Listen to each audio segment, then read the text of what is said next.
Yo, Yo, Devontae. how you doing, Sam? You alright? Doing well. Just give me 2 seconds. That's About cool. to enter the neighborhood where you're going to be hearing a lot less cars. Like, the only thing I have like a thought about is like, you know, the academics you want to bring in. Yes. We need to make sure they're actually coming in. Like, we need to have them relationships or tell Dave or whoever to kind of like build them relationships to where they want to come in and volunteer their time for this, because that's that's been part of the plan for this whole time, and now it's here. So it's like thinking about the schedules, the timings of when they can come in. That's going to be a thing. I think the good thing is that, so in terms about, okay, what about this?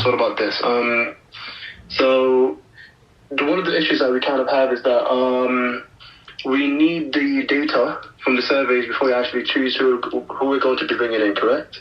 100%. So, like, for example, like, let's say I spoke to, like, a electrical engineer teacher that I know, and other teachers as well, and I'm worried that, like, let's say if I speak to them, like, oh, yeah, can you come and do this? But then, like, the students say that they want something else, then there's not really much point of me bringing him in. Yeah, 100%. That's all kind of factored in, but it's just that that's the reality of it. But also the reality of it is that they need to be on call for when the time comes. Like, so that's just a consideration. Like, it's just about framing it towards them when the time comes to say, cool, are you able to fill in on this project? Come in. You know the engineering teacher you spoke to. Was they like for it? They want to come in. Yeah, they liked it. They liked the idea and stuff like that. But then again, like, anybody can say they like the idea, but they're willing to give, like, their time and energy to do it. I still haven't sat down with him properly and see, like, if he's, in hindsight, that's kind of like with everybody, especially when it comes to, like, volunteering, like. Hello, everyone. How's everyone doing? Everyone good? Amazing. So my name is Devontae James, and I'm here with... Sam Garibala. And we're from London Southern University, the university that is linked to Southern University Academy. We're here today to present a new project called the When I Grow Up Project. And this project explores the transition from teenagehood to adulthood from a career perspective. Next slide, Sam. Who are we? Who are we? Thank you, Devontae. So, hello everyone. My name is Sam Garibala, also known as the smartest LSBU graduate. Thank you. So my name is Devontae James. As mentioned, grew up in South London, and yeah, just like you, currently went to secondary school, and around year 9, year 10, I discovered like an interest in business management. Now you're probably wondering, what is the When I Grow Up project? Or WIGU as we call it. Don't get it confused with WIGU, there's a type of beef, and I am more of a chicken guy. So we get this question a lot. Who are you? What do you do? Do you put milk before the cereal? Even worse, pineapple on pizza. But to keep it brief, the When I Grow Up project is made to help you all become visionaries. Also, we bring people who worked your path recently, who is me personally, and the fellow Devontae. We know what it's like to be you. We know what you're going through when you come to school every day, and your parents and teachers ask you that one question that, although it's so important, you barely have an answer to. And that question is, what do you want to be when you grow up? Amazing. And so how are we going to achieve this? We have a 3-step framework with awareness, reflection, and action to develop based on your interests and that kind of thing. And then once you've got the awareness and reflection in, that's when the action comes into play. So that's where you take a deep breath and you just do your thing. So that's us guiding you, giving you tools, mentoring to just be confident and go for yours and go for what you want to be when you grow up. I kind of messed up. No, I'll carry on and do the next one. So good. Next slide. Well, that's fine. Keep going. Now, what's it called? It's from the intro bit, I remember, but just go to 0 to 100 and then we'll do it again. That's perfect. So, sure. I don't mind like I'm doing this afterwards. No, that's fine. It's part of it. That's perfect. So, now we got the journey, and we call it the journey and not the race, because we're all going to age and reach a certain age, but it's about what you do in between that defines who you are. So, question time. How did we get here? Logically, we all had to be born, right? Except if you're a clone in some alternate universe and sent here to destroy humanity, which I guess none of you are. As you can see, we got the birth to teenage, and from when we're children, we are extremely dependent on our parents and carers in everything that we do. Someone must watch us play, someone has to feed us, and whenever we need the toilet, we need papa or mama to help us do a kaka or a wee-wee. Second, we weren't able to understand the world, couldn't tell right from wrong, good from bad, and don't really understand what is what, and the consequences of our actions, and what leads to those actions in the first place. Last but not least of the birth to teenage years is lack of originality. You don't know who you are, so you copy other people. And this doesn't mean that you're fake and not real. Because we all have to do this before, because we're all human. And sometimes it's important to imitate the people. To imitate certain people in their good traits. For example, if your father's a generous person, you might want to copy him and the generosity that they have. Or for example, if your friend is soft-spoken and has kind speech, then you might want to imitate him in that which you think is positive and good about him. But now things are different, you see. I look at you all in front of me and I see young men and women. So what's different?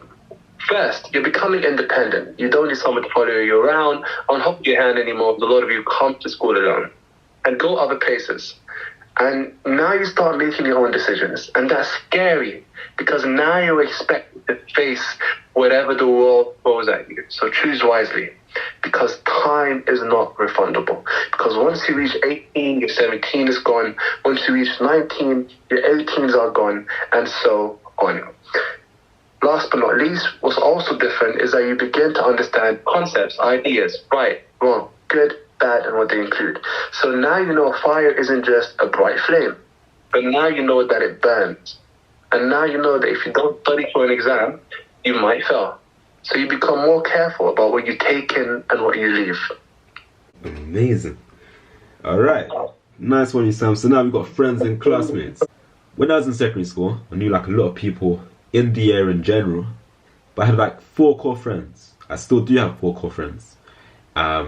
Be like common interests, FIFA, CODs, football, banter, etc. All the common things. And laughed, joked, had fun, that kind of thing. And then around year 10, we started realizing subject-wise, we had different interests. For example, one of them liked law, another one liked media, another one sports, another one computer science, and now of course me business. So with that said, that's where the kind of like difference in kind of like pathways came into play, which was cool. We're still friends, still good everything, but you kind of realize that you're on this journey and it's you. It's like what you want to be when you grow up kind of thing. And with that said now, went into secondary school, finished secondary school, went into college, still kind of close, but that kind of difference and differentiation in pathways was manifesting even further, where we spent less time together. When you say what you up to today, I'm saying, oh yeah bro, I'm directing a film. I'm saying I'm doing a business assignment, that kind of thing. And then around university now, we hardly even speak. Like, not saying we're not friends, like we're tight friends, but just the circumstance of us doing our thing now, it's like we're just doing our own thing and we speak when we speak kind of thing. When we speak and when we come together, it's all love. I say all that to say this. When I was in year 10, a teacher came to the front of class, and in front of us all, me and the class included, she was talking, and one thing she mentioned was, the friends you have now in secondary school may not be the same friends that you're with when you leave secondary school. And I was like, okay, just shrug it off kind of thing, like, shit, you're not really thinking about that.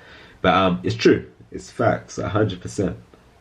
As I said, it's not because we're not friends anymore, but we've got different journeys and different like interests. The funny thing about that situation I'm telling you now is that that's where all of you are right now in this room. Just getting started. You will have different subject interests, I'm sure of it.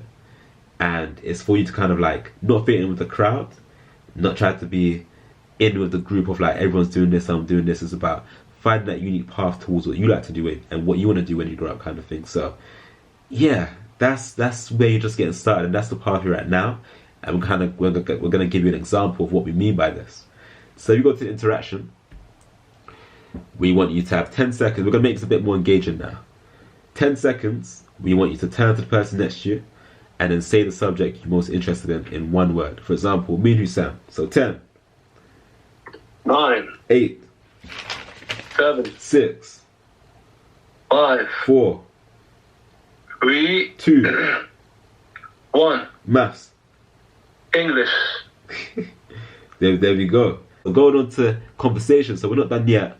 We want you to, in the same pairs now, take 1 minute each to ask each other these questions. Hello everyone.